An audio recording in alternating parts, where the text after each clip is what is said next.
I had coffee once with someone, and we talked about books, and I told him about my books about trust, starting with the Book of Trust. And he asked me, is there anything new about trust? What's new? What can you say that wasn't already said before? And he was referencing Stephen Covey's book, The Speed of Trust, from 2006. And other than the fact that he annoyed me, because really he wasn't asking to understand, he was asking to kind of make a point that there was no point in my books. But there is a point if he was asking this to understand, because I tell my students, when you want to start a startup company, and I am a startup company, for that company to succeed, you must have something unique. You must have a unique product. You can't sell the same thing that everybody else sells, because your customers would rather buy it from the more established, the larger company rather than yourself, unless your product is unique. And I would not have started my business if I did not think that what I do, my perspective on trust, is unique. When I started, when I started thinking about taking the direction of trust, I wasn't even committed yet. I read almost every book, every article, research article, general articles about trust that there were. And I really started researching it when I started working on my PhD dissertation back in 2008. I did quite a bit of original research, and still all before I made the commitment that my topic is going to be trust. And obviously long before I made the commitment to have the word trust tattooed on my hand, on my arm. My approach is unique. I reached that conclusion. Definitely, my approach is unique. I have a different perspective on trust, and it's different in ways that are very important to understand. That is, if you want to be trusted and know who to trust or build trust. And I'll tell you all about the uniqueness. This time I'm really just going to focus on the uniqueness, so you'll know why my approach, my perspective is unique, is different. Right after this.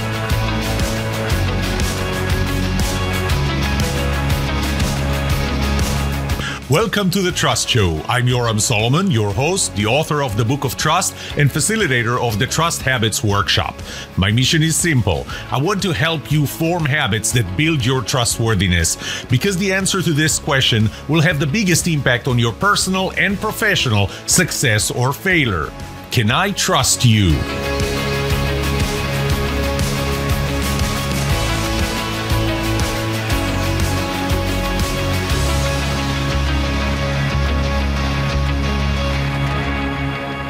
I'm going to focus on the uniqueness of two areas, two core areas of my approach. Trust habits, which is really all about trust in a generic way and the process of becoming trusted. And then later in this episode, I'll talk about trust premium, which is my most recent research. So let's start with the trust habits. And I'm going to take you through, I'm not going to take you through all eight laws of trust. In my workshops and my keynotes, I talk about 8 laws of trust that I observed over the years. I didn't invent them. I'm just observing them. I'm going to focus on 3 of them, because those 3 are really the most unique. And the first one is actually trust law number 3. Trust is personal. And more generically, trust is relative. And this is where I'm going to touch on the elephant in the room, because the elephant in the room is that up until now, up until my work, everybody writing books about trust talked about, or articles, talked about a predetermined set of behaviors, actions, things, thoughts, whatever, that each one of them is good or bad on an absolute and universal level. Everything is good or bad. And if you can check all these boxes in this, call it a checklist, in the good side, you will be trusted. If you check them on the bad side, you're not going to be trusted. The more of them you check on the good side, the more you will be trusted.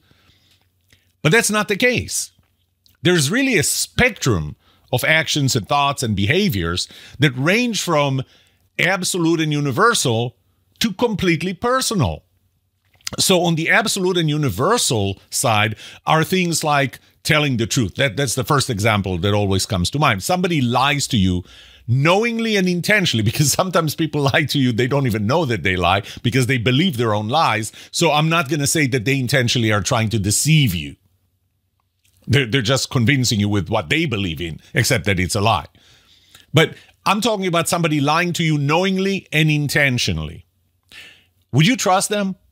No. I mean, that's pretty absolute. That's pretty universal. When somebody tries to lie to you, knowing that they're lying, knowing that what they're saying is not the truth, and intentionally doing so.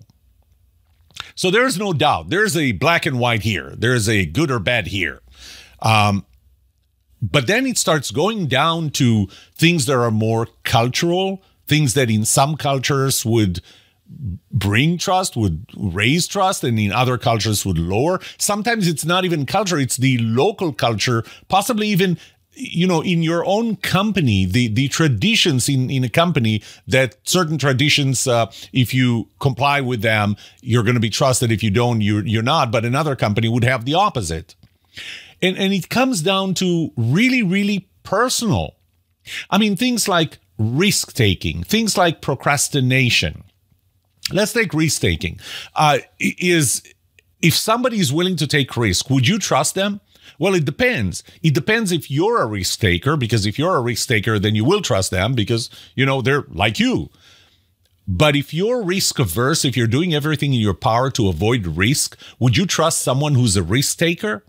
I think the answer is pretty clearly no, because you think that they're reckless, that they're irresponsible in the risks that they're taking. So you're not going to trust them. But we can't put a label of good or bad, black or white, on being a risk taker or being risk averse on the other side. So how can you have that as a checkbox? You can. And this is where we're going to the fact that trust is relative. It's personal.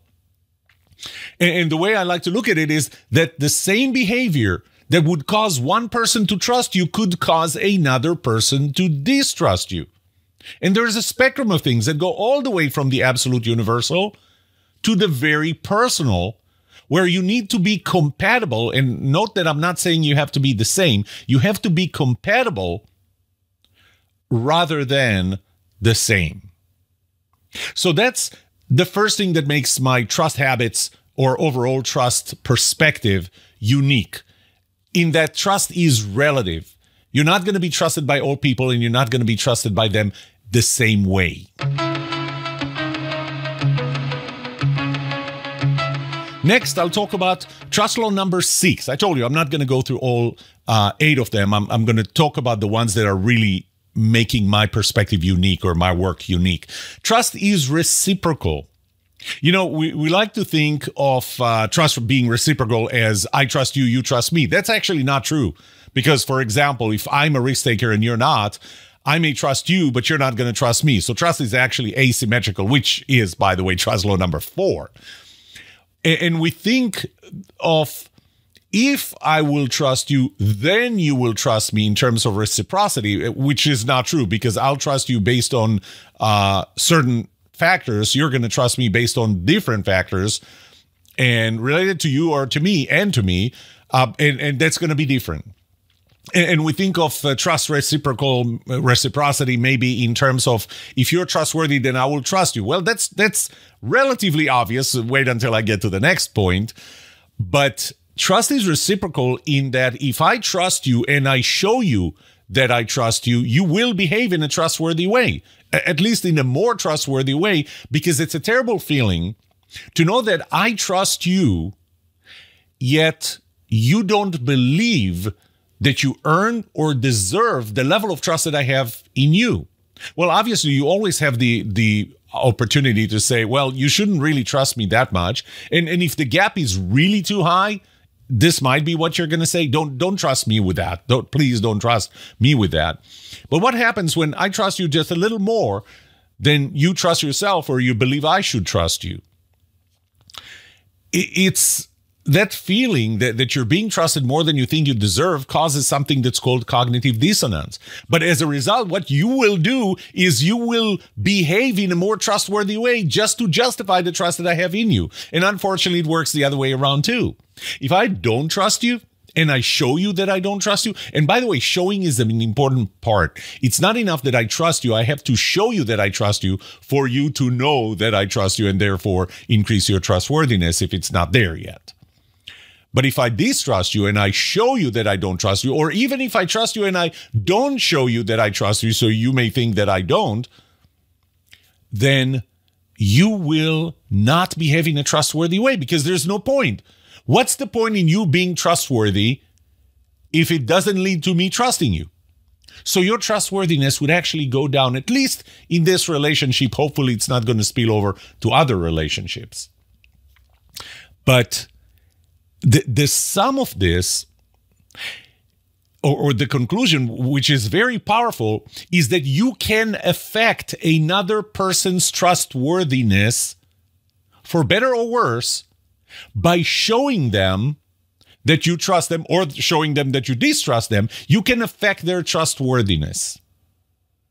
And that's another unique item.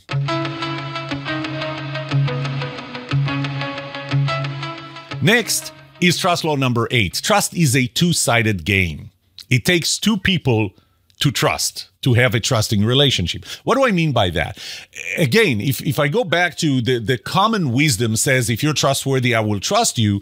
And it actually doesn't allow for any variability in my ability to trust. And so the way I look at it is the trust that I have in you is the product of your trustworthiness, no doubt, and my trustfulness, my willingness to trust other people in general, or people of your kind in particular, or still in general, because it's not just you, it's people of your kind. And I know you're going to jump on me. It's, what do you mean by your kind? You're being a racist. No. Pilots, doctors, salespeople. That's what I mean. A category. You belong to a category of people in my eyes. Do I trust those people? And that's something that I'm actually doing as part of my Trust Premium research. But I'll get back to that later. So it's a two-sided game. We are the sum of our experiences. And some of our experiences, and there are a few experiences that I share in my keynotes or workshops that would explain why in some cases I don't trust people. And it's because of things that I went through in my past that caused me not to trust people or certain types of people. So it's not enough for you to be trustworthy. I have to have a certain level of trustfulness for the level of trust to emerge, because trust is a two-person game. The trust that I have in you is the product of your trustworthiness and my trustfulness. It's not just your trustworthiness. Your trustworthiness is not enough.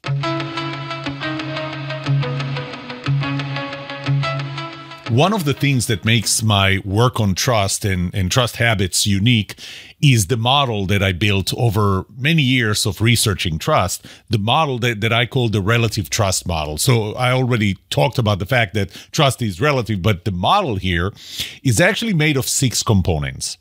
3 of them relate to what you do, while 3 of them relate to who you are. So it's a unique way of looking at trust that separates. If you take an interaction that you and I have, there is a level of trust at the beginning of that interaction and a level of trust at the end of that interaction. And the level of trust at the beginning of that interaction relies solely on who you are or what do I know about you before you ever enter the room. One of the biggest problems that we have today with cold calls that you're getting is that you know nothing about the person calling you. You know nothing. Your trust level starts at 0. And believe me, there are a lot of reasons why that trust level starts at 0. And so 3 of the components are the who you are. What do I know about you? What do I know about you for long term, for a long period of time, long before I ever started this specific interaction with you? It's kind of your brand. It can be transferable, for example, because if somebody tells me that I can trust you, then I will, and it's somebody that I trust, then I will probably trust you. Maybe not as much as they trust you or as much as I trust them, but more than nothing. So the relative trust model is made of who you are, what do I know about you, but also what you do during an interaction, because during an interaction, the level of trust that I have in you will change very drastically. This is based on first-hand impression. And that, again, that separation of the who you are, which could be based on research that I've done, or transferable trust, which is trust law number 5, versus the what you do, which requires a first-hand impression of what you do right now. And the what you do right now is based on 3 components: the positivity, what you introduce in this interaction, and I'll talk about that in a minute, but it's accelerated by the time that we spend together and the intimacy of the interaction. And by intimacy, I really mean all the way from at the bottom, the interaction is purely based on words, so like text messages, emails, and so on, versus an interaction that's based on an in-person, face-to-face interaction. So that relative trust model and breaking it into components of who you are and what you do, that's another unique aspect of this approach.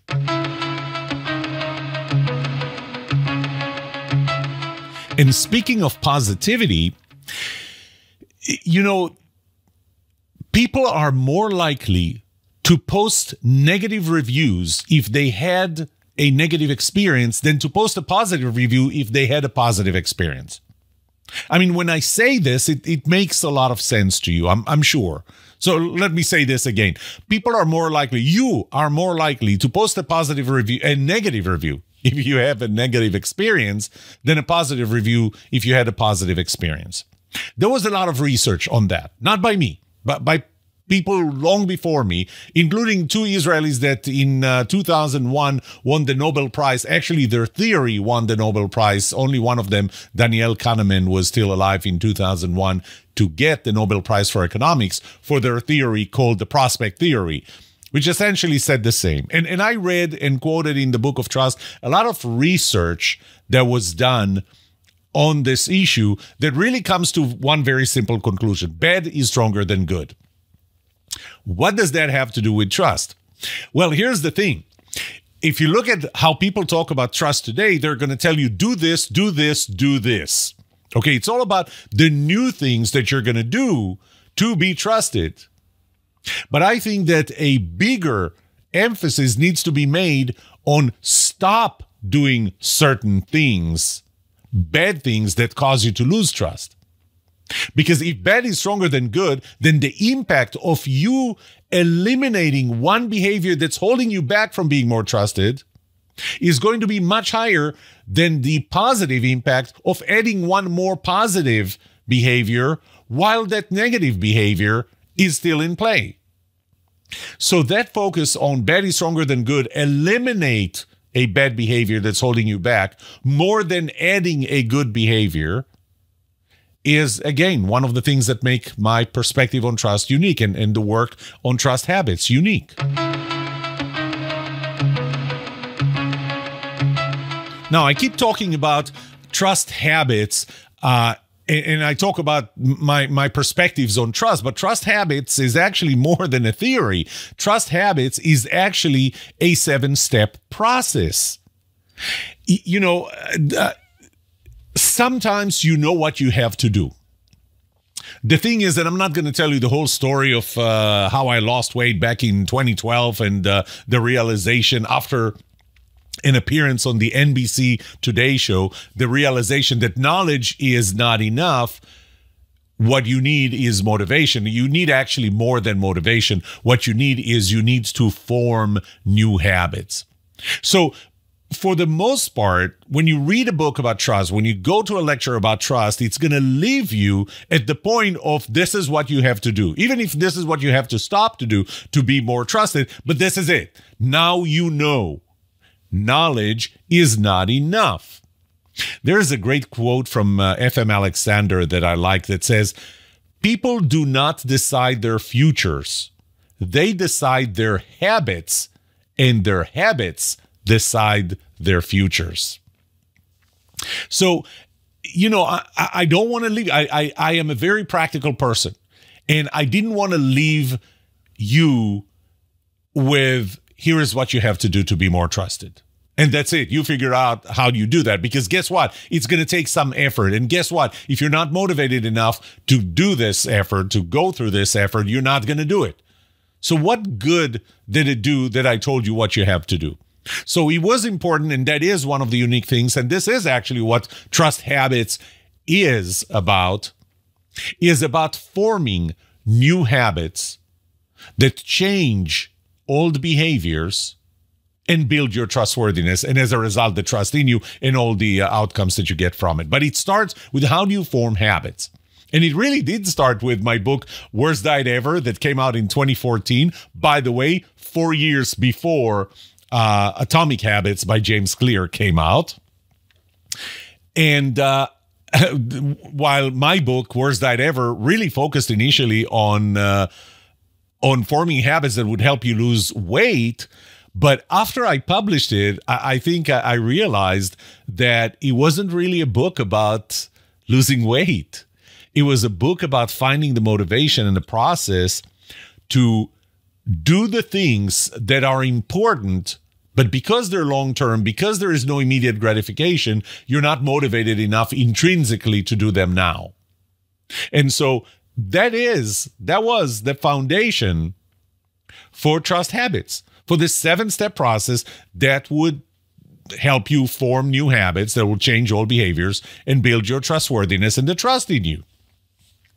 One of the things that I'll say there is how long does it take to form a habit? And if you actually Googled how long does it take to form a habit, you'll find probably the first piece of research you're going to find is going to say 66 days. And there's one that says 21 days. And I think there is a 28 days or something like that. This is how long it takes. Bull. There is no number. The way I like to look at it is think of the car engine, right? What keeps the car engine running? Well, obviously a lot of things, but the main one is you keep on injecting fuel, gasoline or solar or whatever. So as long as you keep getting fuel, that's your intrinsic motivation. The engine keeps running, but it's not enough. You can't inject fuel and expect the engine to start from a stopping state. For that, you need the starter. So you hold the starter starts the engine. How long do you need to keep the starter running? This is the equivalent of how long does it take for you to form a habit? Because once there is a habit, you don't need the starter anymore, right? And the answer is until the engine starts running by itself, until the engine runs by itself and you don't need the starter anymore, until you're intrinsically motivated by the fact that you're more trusted, more trustworthy, that you don't need the extrinsic motivation to do whatever it is, this new habit, because now it's a habit and it's easy and you don't need to think about it anymore. So some of the things in this, first of all, there is a process, the Trust Habits process. It's a 7-step process. But beyond that, it has components such as extrinsic motivation, which I just talked about. It has the component of having an accountability partner to increase the probability that you're going to really form those habits. So another thing that's unique in my approach to trust is that I didn't want to leave you just with the knowledge, because knowledge is not enough. I wanted to actually give you a process, and the process is called Trust Habits.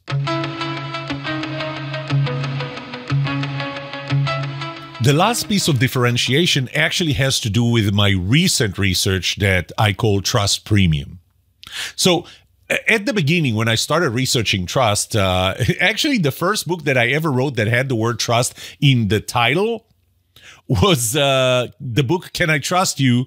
50 plus 1 habits that will make you a more trusted salesperson. I actually started with salespeople. I don't know why, but I think one of the reasons was because I did my initial research. Well, my initial, let's call it a survey. Let's not call that one research. I did a survey to find out what's the most important quality for you in other people. I asked about 6 types of people: your boss, your employees, your peers, a salesperson trying to sell you something, your government representative, and your spouse. What's the most important quality? Number 1 was, with 61.2%, was trustworthiness. But once I started breaking it out, the highest was for salespeople, 77.4%. By the way, second only by your spouse. So you care more about the trustworthiness of a salesperson, 77.4%, than your spouse, 77.2%. So 3 out of 4 people said the most important quality for me in a salesperson was their trustworthiness. And to me, that was eye-opening. But then I immediately thought, wait a minute, let's see if your people are willing to put their money where their mouth is. And so I did another survey, and I asked, I provided this kind of a home renovation project, about $10,000. I presented 2 salespeople. Without using so many words, I suggested one of them is trustworthy, the other one not so much. And not that you can't trust them, but you don't trust them as much as the first one. And then I asked, who would you choose if they both came in with quotes for exactly the same amount? And 100% said the trustworthy one. I mean, think about it. You're asking for the same price as your competitor, and because somehow you managed to be more trusted by the customer, then you're going to get 100% of the business, and they're going to get 0. But then I wanted to know if you're really willing to put your money where your mouth is, and I said, what if the trustworthy salesperson would raise their price by 10%? I was still at 100%. 100% would still go with the one who's asking 10% more, $11,000 versus $10,000. How about 20%? At that point, I was at about 58%. We're still willing to go with the trusted one at 20% higher price. 40%, give or take 40% said it's going to be one of them. It's just that at this point, I don't know anymore. So half of them would probably still choose the trustworthy one, and half would choose the cheaper one. I raised the price 50%, 15,000 versus 10,000, and I still had over 20% who said they're going to go with the trustworthy one. And so my conclusion at that time, and this was, I think, 5 years ago or so, that people are willing to pay, not only that they're 100% to choose you, the trustworthy one, over the less trustworthy one, if the price was the same, but they're actually willing to pay 29.6% premium, trust premium for you. And by the way, guess what? Because it doesn't affect your cost, being more trusted doesn't affect your cost. Your products are the same. Your services are the same. The cost of materials is the same. That means that 29.6% goes straight to your bottom line. And if your bottom line was 10%, that just quadrupled your bottom line. Now, that 29.6% was related to this specific scenario, which was home renovation project at about $10,000. But there are other factors that would affect in different industries. So, for example, some of them are industry related, such as availability of information, commoditization, standardization of prices. But the more standard the prices are, the lower the premium is. Because actually, if the salesperson would raise the price too much, then it might actually cause you to distrust them as a result of that.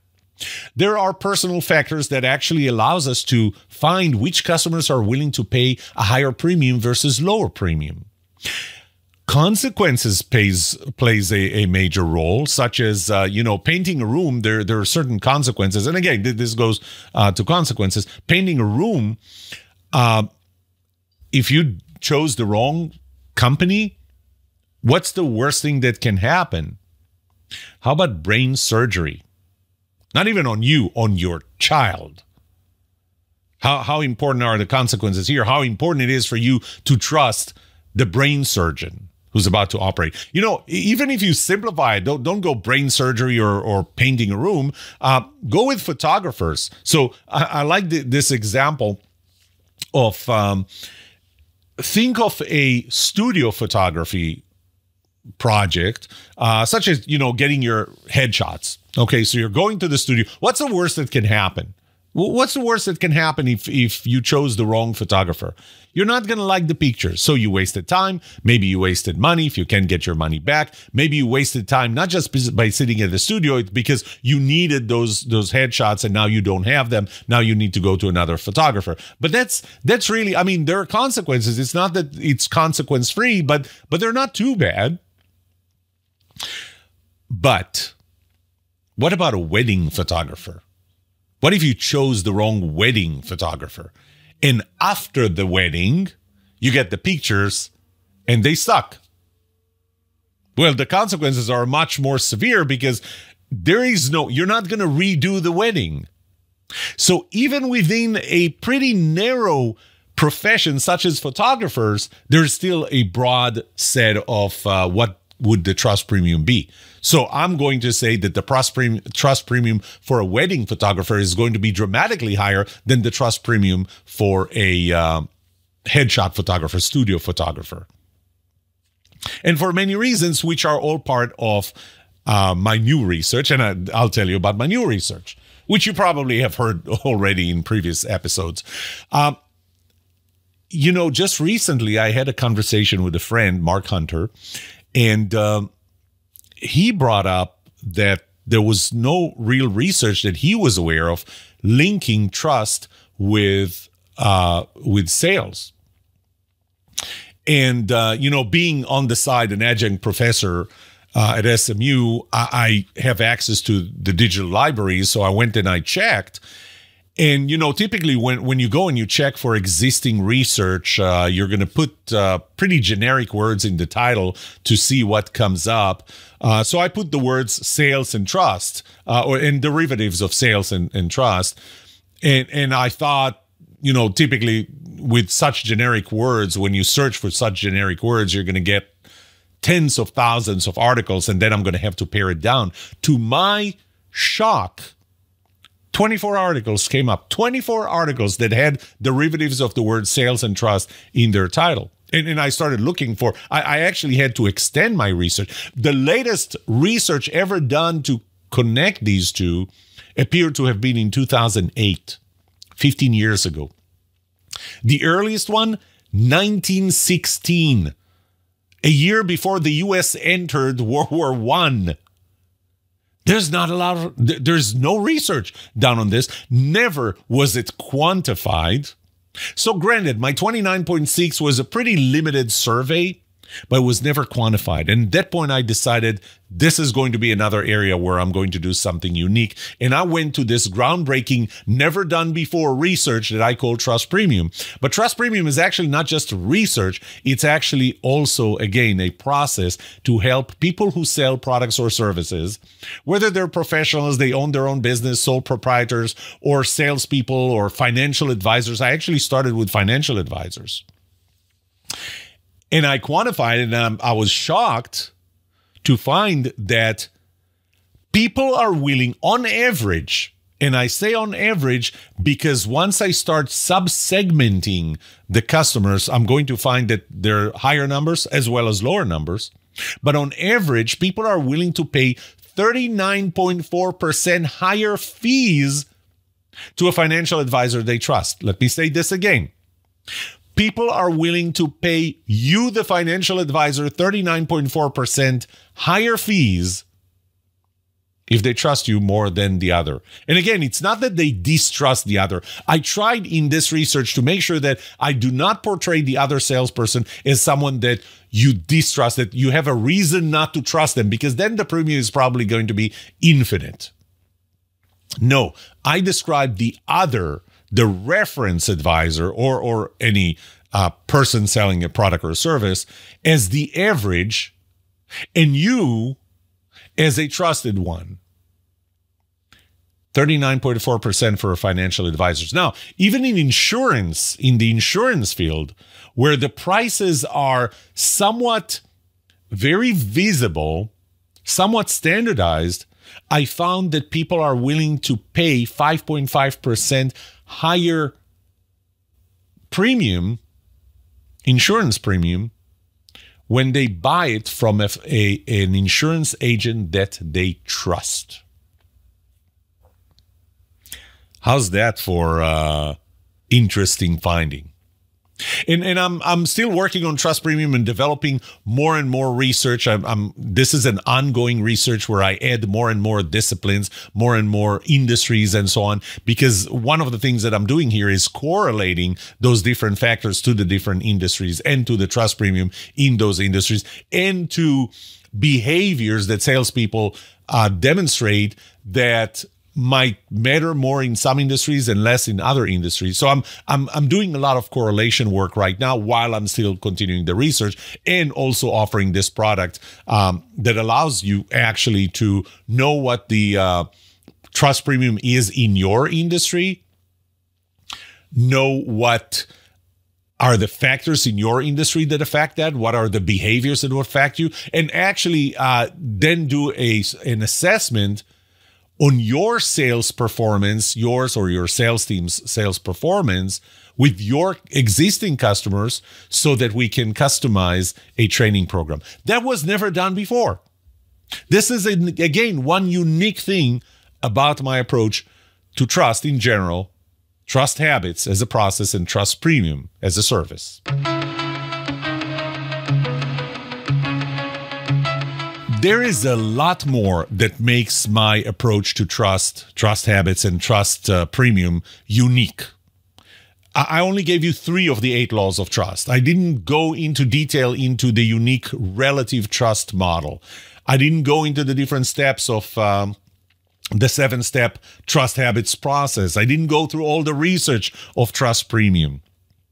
But to close this episode, remember I started when somebody said, what's unique about your approach? And I'll tell you, I would not have pursued trust as my focal point. As I said before, I would not have allowed my daughter to talk me into tattooing the word trust on my arm. That's the only tattoo that I have. If it wasn't unique, if I didn't reach the conclusion that I have a unique way of looking at it and acting on it. You know, in 2018, up until that point, most of my work was really, at least under the title of innovation and innovation culture. That was what I thought I was talking about. And I actually had to go back to my PhD dissertation from 2008 through 2010 to find that actually trust played a major role in my conceptual model from back then. But in 2018, I felt that I was in a fork in the road, and I didn't know if I need to stay with my work on trust, on innovation culture, or switch to trust. So I asked about 20 of my closest friends and family members, what do you think I should do? Stick with innovation or move to trust? 19 out of 20 said, stick with innovation. So I switched to trust. That's it for today. May trust be with you. This was The Trust Show.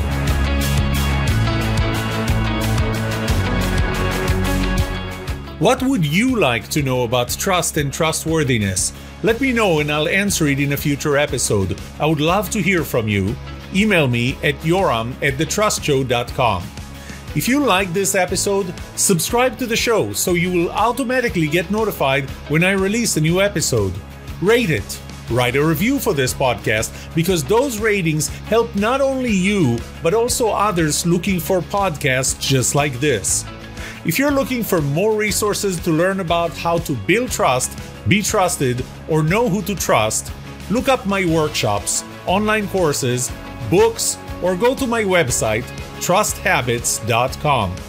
And remember that the answer to these 2 questions will have the biggest impact on your personal and professional success or failure. Can I trust you? And can you trust me? Thank you for listening or watching The Trust Show.